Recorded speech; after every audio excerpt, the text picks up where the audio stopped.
Okay, I'm going to film this preface even though we've already done the fix, just so you'll kind of know what led up to getting where we are. We were getting an error message that said shift to neutral, even though the tractor was already in neutral.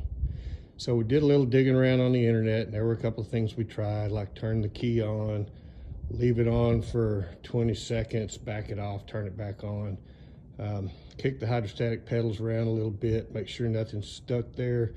We tried that, moved the shifter back and forth, even while you're trying to start it. Tried to do that, never could get the error to go away. One guy had said that it's a good idea to try to get behind the big back tires and rock the tractor back and forth just a little bit in case something in the transmission stuck, it might pop loose. Did that didn't work either, so we still had the shift to neutral message when we turned the key on, and no matter what gear you were in, even especially when it was in neutral, it was a problem. So went back to our original thought that neutral switch might be bad. As far as placement on the neutral switch, if you're on the left side of the tractor, the neutral switch is right in here behind the rear tire. When you get under there, you'll see that there is a hose right there and the filter, and it is directly above or beside that hose.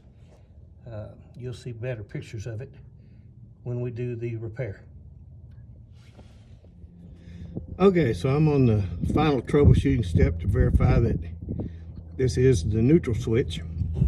Kind of hard to do with two hands and trying to record, but you can see I've got the wiring from the neutral switch unplugged, and I've got a red wire right there that jumps one side to the other so that we can bypass the neutral switch, and then we're going to get up, give it a crank, and see if it'll start. If it does, then we should know that it's a neutral switch. I'll hop back with you in a minute.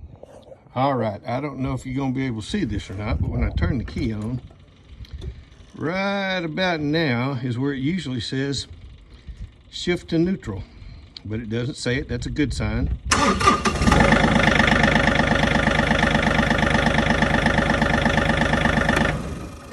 And it does crank. That's an even better sign. So now we know it is the neutral switch. We just have to pull out the old and put in the new. All right, so here's the new neutral switch that I picked up from John Deere. There's where the connector goes, the one that I pulled out and jumped. That's what screws into the tractor. There's also an O-ring that goes with it that I picked up as well. I'm gonna play with that a little bit and make sure I got that in the right spot.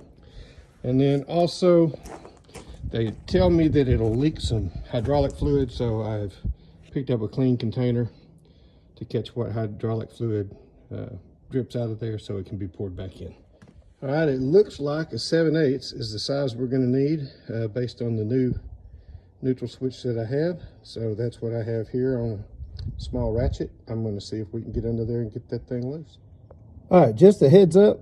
There was a zip tie holding that wiring harness to the plastic part of the neutral switch that had to slide off of there.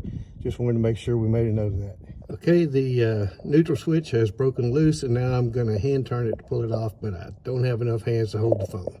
Okay, here's the first mistake I made and the biggest piece of advice you'll need. That little container I had was not big enough.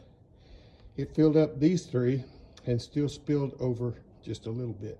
So I'd probably get something close to a gallon just to be sure you can get all of the hydraulic fluid that you need. Otherwise, be smarter than me and have your O-ring already on your neutral switch before you pull the old one out. That'll save you a lot of time and probably keep you from spilling as much. All right, so now for the moment of truth, see if it actually fixed it.